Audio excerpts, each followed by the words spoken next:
Good day. I hope everybody is doing well. Welcome to today's class, and today we are looking at questionnaire.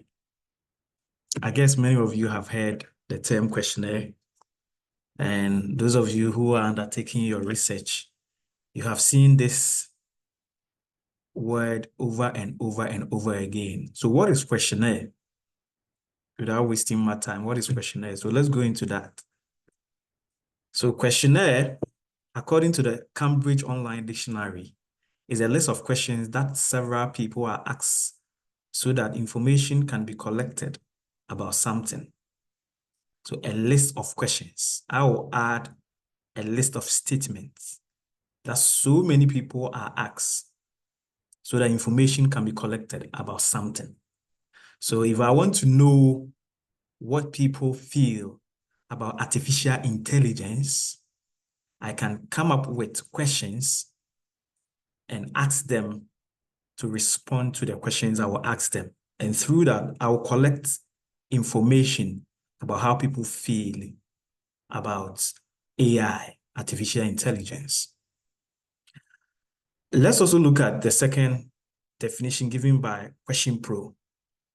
Question Pro says that a questionnaire is a research instrument that consists of a set of questions or other types of prompts that aims to collect information from a respondent. So what you can see, which is running through these two definitions, and these are not the only two definitions. There are so many definitions that people have given to what a questionnaire is.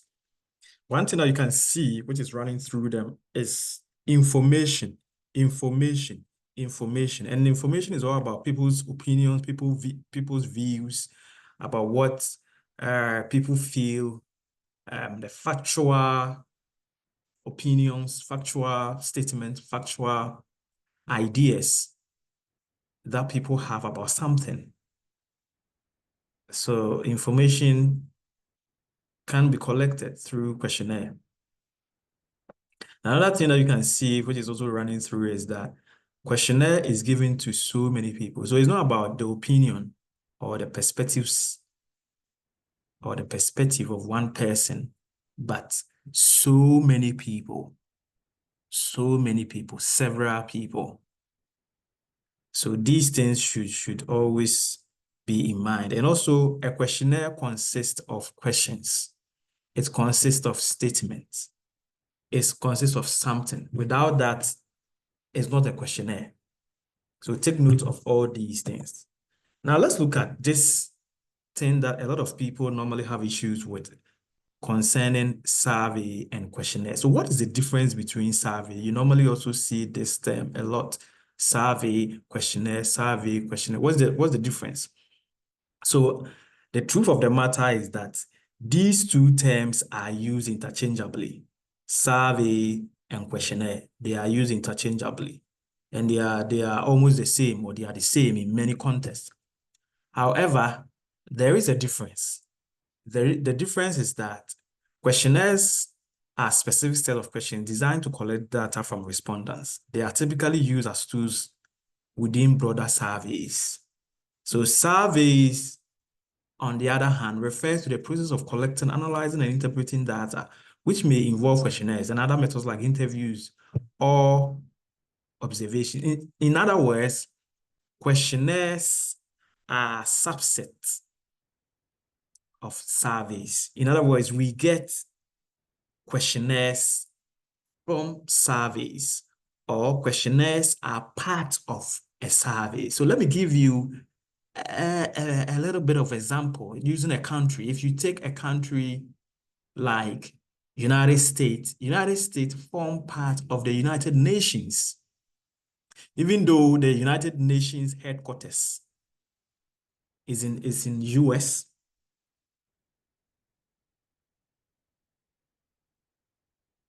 And many of the United States headquarters are located in the United States. United Nations headquarters and organizations and institutions are located in the United States. they are still part of the UN. Now, let me bring it down to Ghana. Ghana is a country in Africa, in the western part of Africa, West Africa.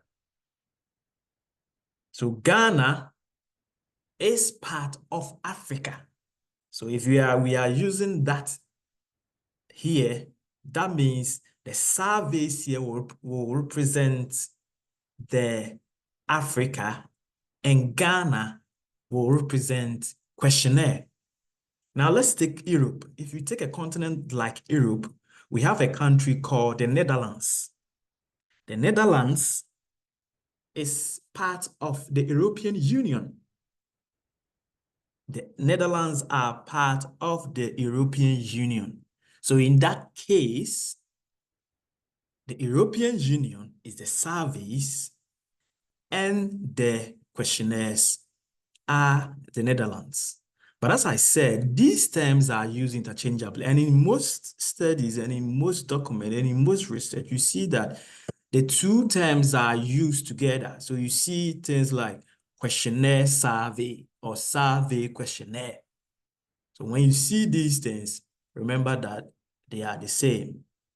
But if you want to go into them, then remember that surveys are bigger than questionnaires because surveys contain other research instruments, data collection instruments like interviews, because surveys, you undertake a survey using an interview, you can undertake a survey using an observation. They are all part of surveys. Good. Now that we are clear with this, now let's go into the questions. What kind of questions are normally asked in a questionnaire? So the first group of questions which are normally asked in questionnaire are structured questions. What are some of the examples of structured questions? Examples of structured questions is where you are asked a question where we want, or the researcher want a specific kind of question. So a question like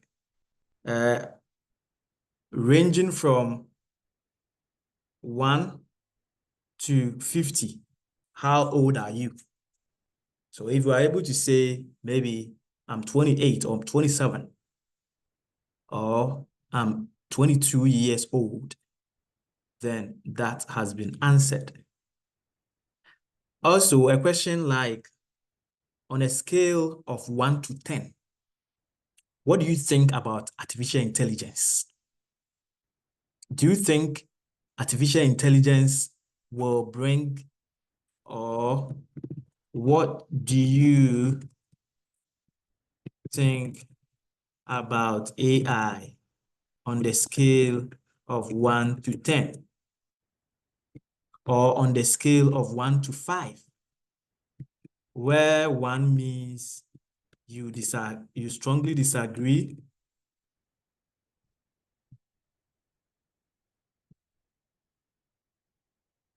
2 means you disagree, 3 means neutral,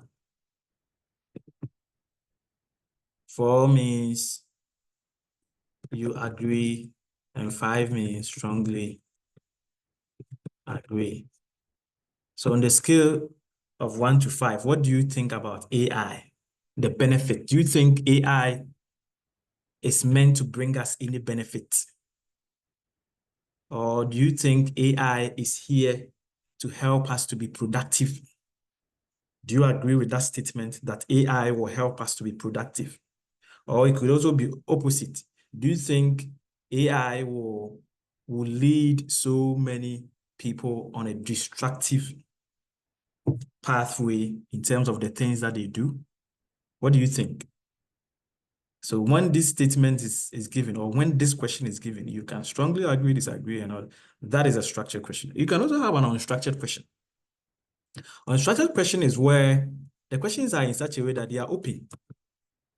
Okay, so I say, provide why you choose, let's say for the first statement, the structured question, the AI, you choose, let's say, to disagree. Why did you choose disagree? So this is where you have to explain.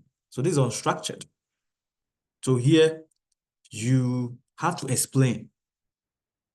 Or in a situation where I ask you a question that provide me with your opinions on the benefit of AI. Just provide explanations as to what you think about AI in a questionnaire. Then it's an example of an unstructured questionnaire or question. Okay, so in that case, you are heading towards, or you are leaning towards, an interview kind of questions. So the questions are in such a way that they are open, you have to express yourself. But in this case, you have to write them, you have to express them. Unlike interviews where the person who the interviewee and then the interviewer will be asking questions and the interviewee will be answering.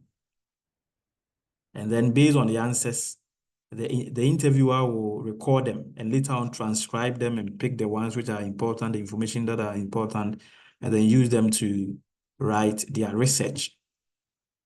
Okay, but here, the statements are given, they are open-ended questions. Provide why you chose to, or why do you think AI is important, or why do you think AI will bring a lot of negative stuff to us?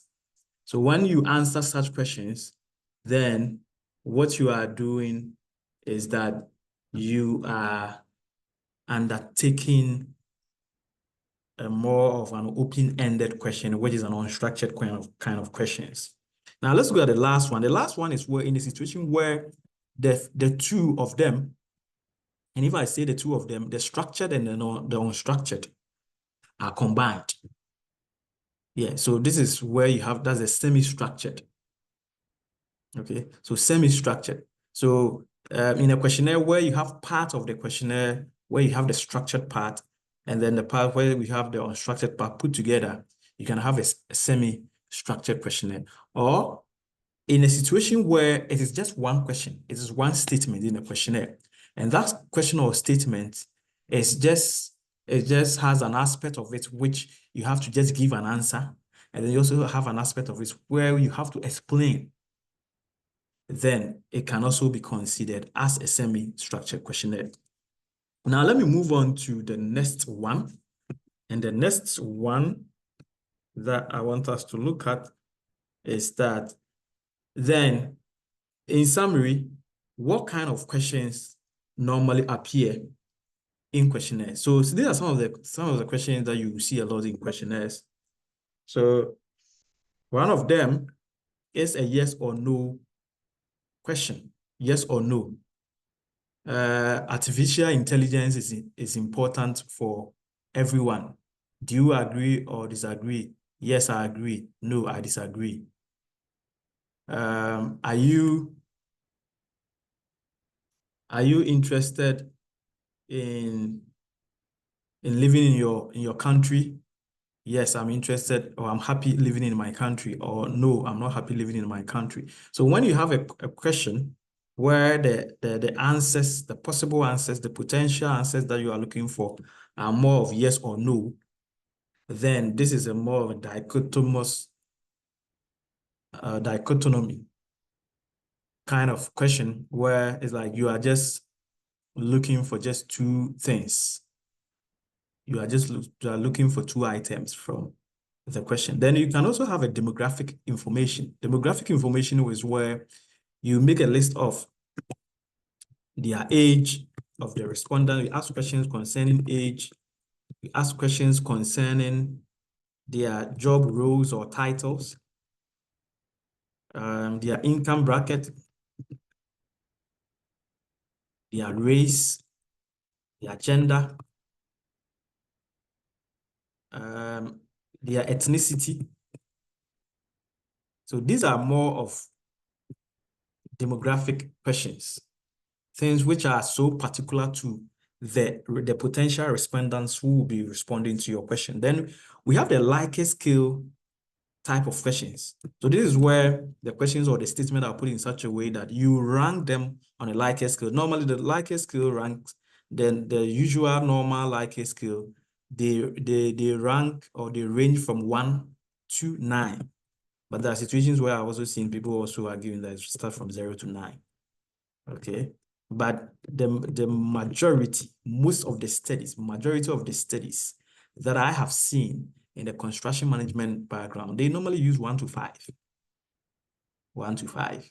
So whatever like a scale that you want to use is acceptable, but you have to justify it. Then we have the closed-ended questions.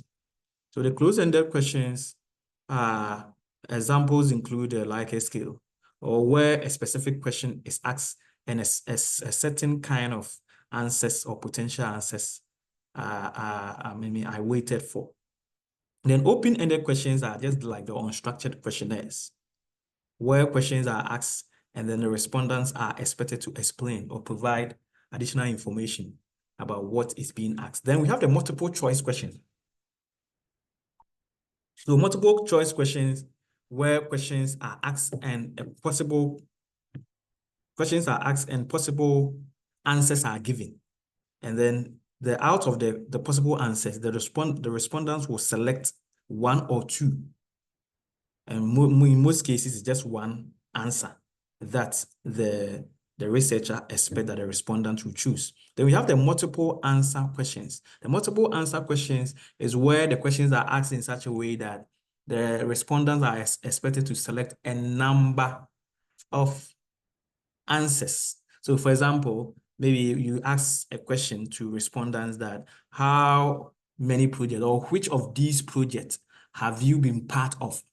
So you are asking a project manager, an architect, a quantity surveyor, a financial manager, an accountant. Which of these projects have you been part of? So when you provide possible answers, the person can select a number of answers for you or a number of items that you have put there. And then we also have the ranking statement. So a situation where the questions are asked and then the researcher will provide a number of answers. And these answers, the researcher will expect you to rank them. For example, if I give you a question on countries like US, Ghana, Nigeria, UK, Australia, and I ask you, can you rank these countries? Where do you think you want to live? Which of these countries do you think, if I give you the opportunity, or if you are given the opportunity to live in any of these countries, out of these 5 countries, I want you to rank them. Maybe the first one should be Ghana, the second one will be Nigeria, next one will be US, third one will be Australia, next one will be UK. So ranking statements or ranking answers. And then we also have the ones where you have to rate. So you give ratings. Okay, and this is normally, this is very common, popular when you are dealing with customer satisfaction. When companies want to know how satisfied customers are, like food joints, like restaurants, and like users of projects and so forth. If the owners want to know, the company owners, the directors, the bosses, the managers, if they want to know how satisfied people are, they can put out these statements and people will just rate. Okay, so the rating could be in percentage, it could be 1, it could be in decimal, it could be anything. So ratings can also be part of questionnaire. Then we also have the matrix. So with respect to the matrix, we have the matrix, I would say the multiple matrix or the multiple column matrix questions. The multiple matrix question, possible questions, we'll see some of them very soon in one of the questionnaires I'll be showing to you. This is where you have a questionnaire and you use a Likert scale. So we have the normal matrix questions, which come in a form of like the Likert scale where the person will rank so and so. But when you have the multiple column matrix questions, you have a questionnaire, you use a Likert scale to measure the possible responses of the respondents. And then instead of just being just one column, it could be 2 columns. Okay, so you have 1 column where the people will rate how appropriate or how important those statements are. It could be factors. And then you could also have another column, a side by side, another column, which they will also express how satisfied they are. Yes, the factor is important, but is this satisfactory?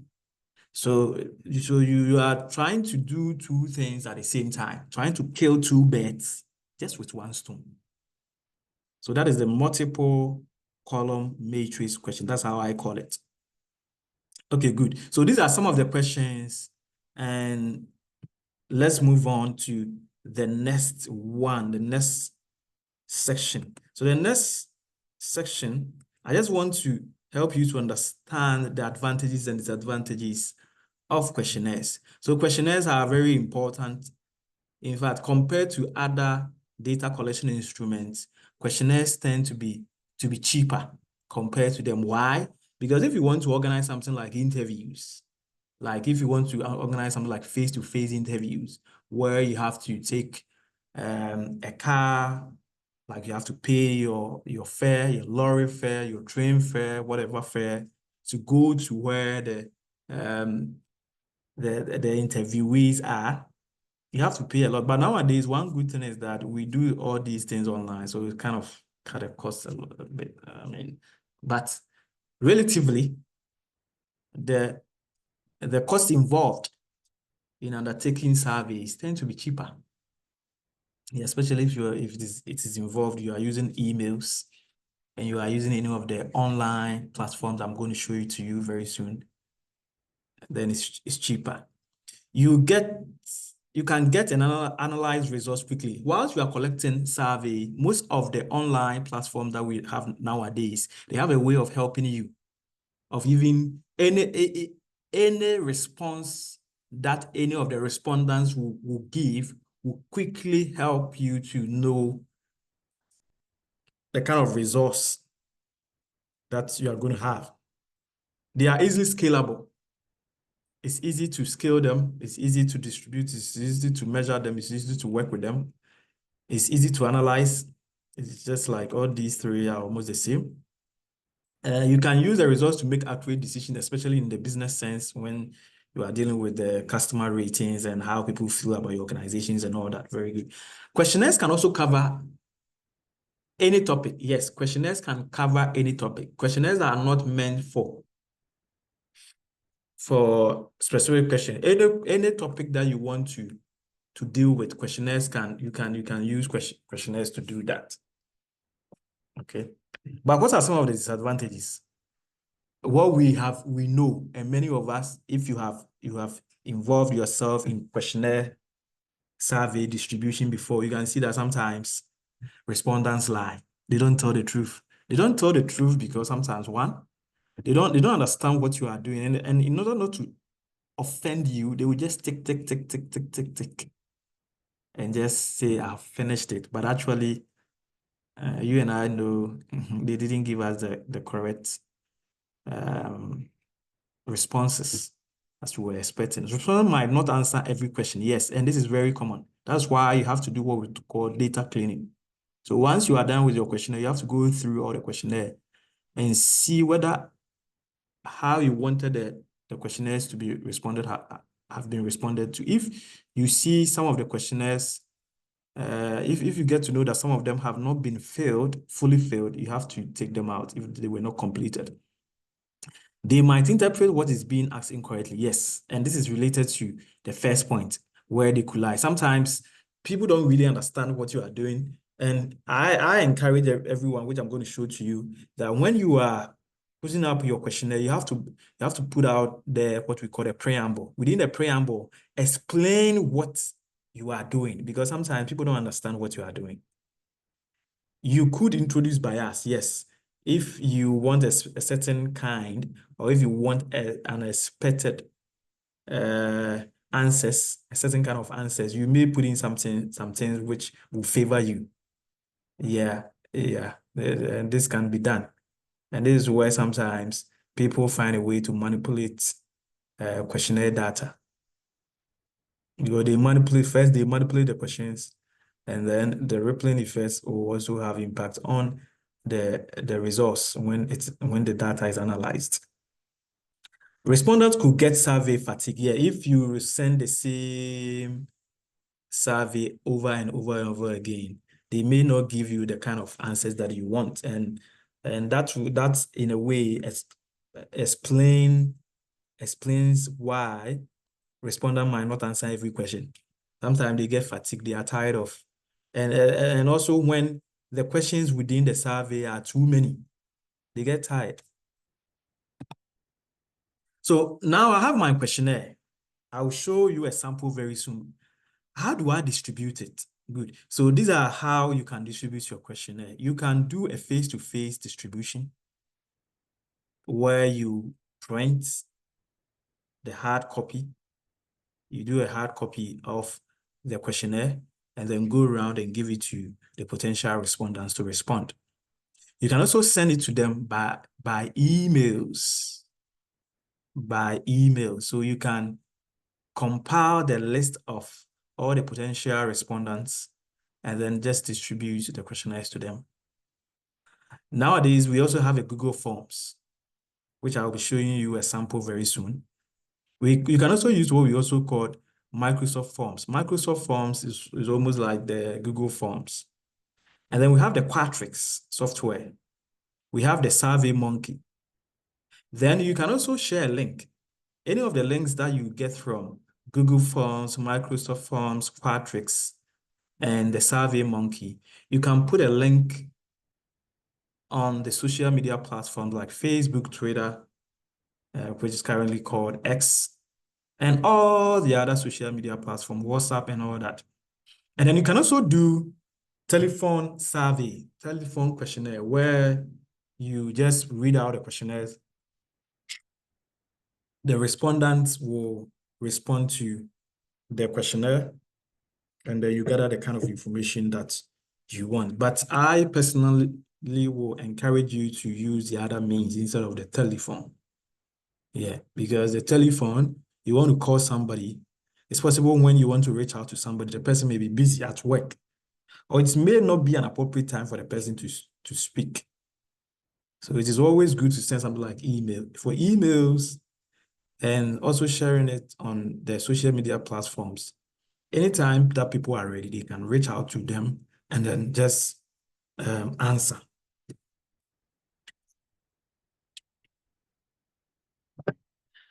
Now let's look at an example of Google Forms. So I've shared this with you. And if you go to my YouTube channel, I shared a channel with you.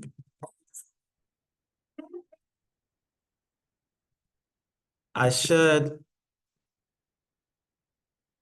one with you not too long ago, where I explained to you how to use the Google Forms. So you can just go there and look out for that video. Go to my YouTube channel. You see this one where I have titled it Google Forms for Survey. Okay, so I've explained that, but I just want to briefly introduce you to this briefly. Okay, so when you come to here, I've explained how to go about that. But briefly, if you want to go with the Google Forms, just if you have a Gmail, or if you have any account with Google, you just come here and then click on these things and then scroll down and look out for the forms. Click on the forms. It will bring you here. And then when you click on it, it will bring you to this point where it will say blank form. So if you are starting something new, you can start. But it also has templates. If you want to use any of the templates already, you have a template that they are put in the Google form. So you click on this, and then you can put in your information, feed your information. The rest, or as to how you go about it and transferring your questionnaire, the one that you have put in the Microsoft Word into this Google Forms, just watch my video, the video that I just shared with you or that I showed to you. Just watch that and you'll be able to do that. Okay, good. Now let's go to a sample questionnaire. So this is the last part of the class or the activity for today. And then another time I'll come your way. I'll help you out with how to go about a sample size. What is the ideal sample size? How do I compute a sample size? There are so many people who ask so many questions about that, and I've put together something that I'm going to share with you in my next video. So make sure in my next video, you get hold of it and watch it. Now let me show you a sample questionnaire, and then we'll be out of here for today. So this questionnaire is coming from my PhD. So this is what I did for my PhD. And this can be used for any questionnaire that you want to design. So if you want to design a questionnaire, the first thing I will encourage you to do is that always come up with a preamble. Okay, so within the preamble contains two things. It depends. Not all preambles will contain something concerning consent forms and the description and all that, but your preamble has to be able to explain to us, one, what the survey is about. Explain, very important. You must be able to explain to us what the survey is about. Okay, and then also help us to know the sections in the survey. So you can see from here that I've given the title of this research, and I've also given the sections, the title, what if somebody decides to go through this questionnaire, what a person will see at each section. Then I also gave, still in the preamble, I gave an overview of the research. I gave an overview of the research. So it was about PPP. And then the PPP and financial risk management issues in Ghana. So I've give a brief. It could be a brief, it could also be a lengthy one. The reason why I don't encourage giving a long preamble explaining so many things is that respondents will get bored if you write a long statement explaining your research. Just make it brief so that they can read and understand what they are going to respond. From there, you have to put out the basic information from the participant or the responder. Here, the term participant is the same as respondent. And here, this is what we call the bio data.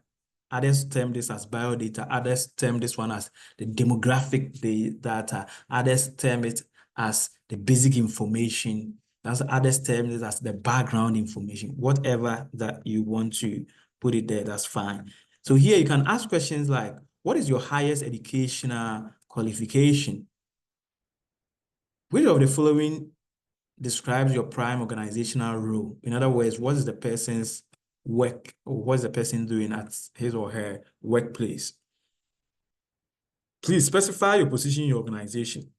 So apart from the role, the organization, this is for the organization. In other words, what the person's organization is into, and this one is the person's role. Okay. And then how many years have you worked in your organization? So that must also be explained, or that must be answered if you want to put it there, and so forth and so forth. But please be mindful that it's not compulsory to put all these questions there. It depends on your questionnaire and what you want to see in your questionnaire. It's not compulsory that you have to see everything here that I have put here in your questionnaire.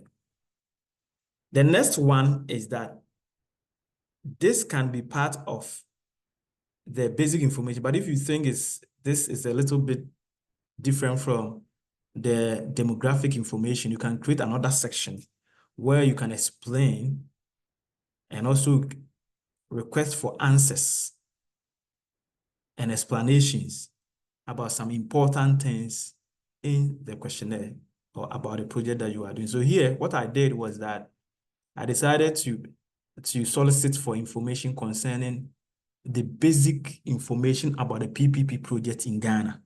So some of the questions I asked was that, which type of PPP project are the respondents involved in? Is it a BOT? Is it a BOOT?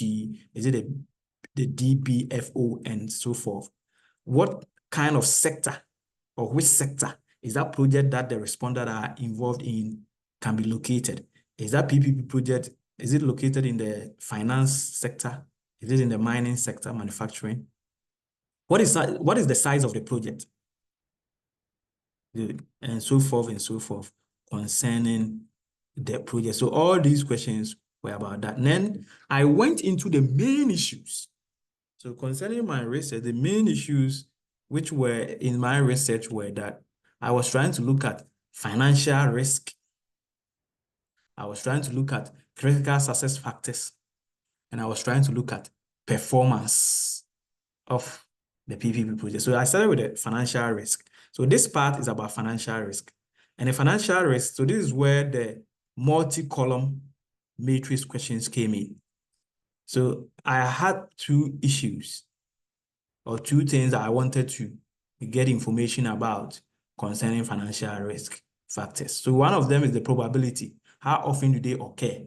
And then what is the severity, which is the consequence? So as you can see from this table, you see the financial risk factors or the financial risk, and I have two columns, two major columns about the probability and severity.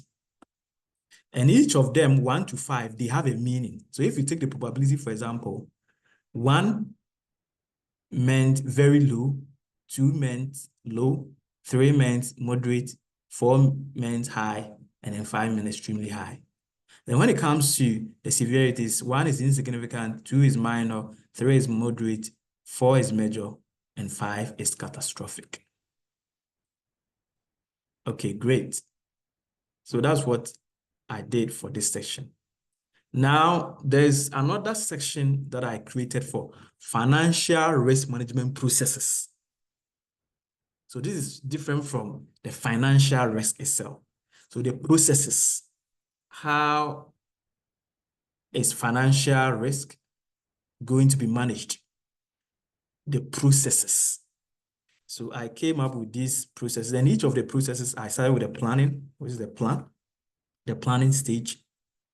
And the planning stage 2, I had a statement of the questions, and then there were possible things to respond to based on the Likert scale of 1 to 5, just like what I did for the financial risk. So then from the planning, there is the identification of financial risk, then the qualitative financial risk, quantitative analysis of financial risk, and then the planned financial risk response. And then the last one is monitor and control. Okay, so these things were, I picked these 6 processes from the PM book. PMI's PM book.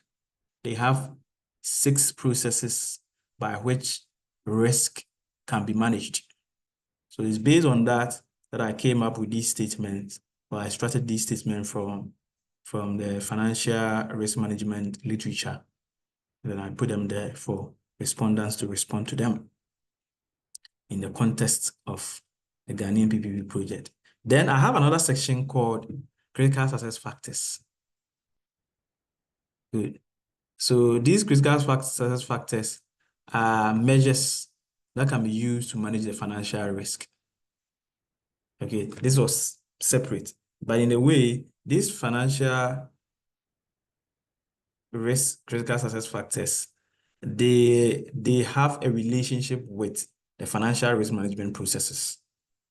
Yeah, they are almost the same. So what I did was that when I was running my analysis, I did something like I look at the interrelationships, whether there are some overlaps and issues with them. Yeah, I did that.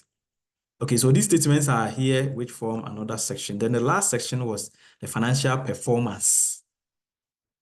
So the financial performance too, I also had 2 major columns. One for how critical are these financial performance indicators? And then how did it go? How satisfied are respondents. How do they think these financial risk have financial performance indicators have really been satisfied in the project that they have been part of, the PPP project that they have been part of. Okay. And then the last section was that I made a statement that if the respondents have any information that they want to add to the questionnaire, they can do the same. So any of the sections, so any comment, so this is more like an open-ended question. And then at the end, I wanted to get information about the respondents who wanted to be part of an interview. The reason why I wanted to undertake the interview was that I wanted to validate the outcomes after I have analyzed the information, the data that I get from the questionnaire, and I have produced the results. I wanted to find out whether the respondents agree with the answers, the results of the analysis, and if they don't agree, what do they think? Do they want to add something, and so forth and so forth? So that's what I did. In fact, the questionnaire is very lengthy, about 15 pages. But I will not encourage you to have this lengthy. The reason why I made this lengthy was that this is a PhD questionnaire. But if you are undertaking a questionnaire on something, or if you want to collect data using a questionnaire on something, I will encourage you to just come up with something simple or little, something that is not that lengthy. I will encourage you maximum per my experience. It should be about 3 to 4 pages. It's okay. Or maximum 5 pages. Because if your questionnaire becomes too lengthy, respondents become bored. They get bored. Yeah. So that's what I would say. So that is all that I have. That is all that I have for you today. I encourage you to just design your questionnaire in such a way that you get a maximum result out of that. But the first question that somebody will ask is then, where do I get these statements? Or where did you get, like the sample I showed you, where did you get a statement? Yeah, so what you have to do is that if you want to design a rich questionnaire and ask the appropriate questions and put in the appropriate statements, do your best to do research. Do well to undertake a review of existing literature. Research into existing literature. Go deep into existing literature and find out what people have already done already, or something that you think is important, which will be appropriate in your questionnaire. Do that. If you do that, then you are likely to come out with a very good questionnaire. Other than that, you design a questionnaire which you may not get the kind of questions, the kind of answers that you want. Also, I encourage you that anytime you design a questionnaire, don't start distributing it. It's better you give it to some expert in the area where you are undertaking the survey questionnaire or the survey.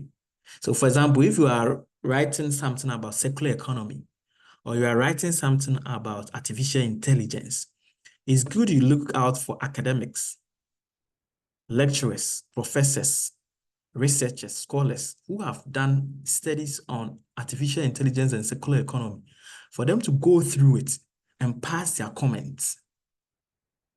And then you can also give it out to industry professionals, project management professionals, banking professionals, circular economy professionals, artificial intelligence, that's IT professionals, so that they will also pass comments. And based on these comments, you use them to revise your questionnaire. So normally when you come up with a questionnaire, The ideal thing to do is that undertake what we call a pilot study or a pilot survey. Put it out there, give it to a number of, quite a small number, not a large number, small number of experts. These experts they could be in academia, they could be in the industry, they could be anywhere. But make sure they are experts, people who have a vast knowledge about what you are researching into. And also, they also have practical experience as well. Based on that, they will be able to help you. And from my experience, normally when I get such statements and questions and feedback and statements, I use them to modify my questionnaire.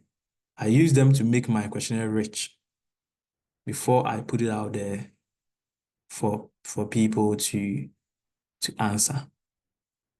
Okay, so thank you so much. And I wish you all the best. If you have any question, you can put the questions and your statement in the comment section, and I'll come back to assist you. So take care and have a good one.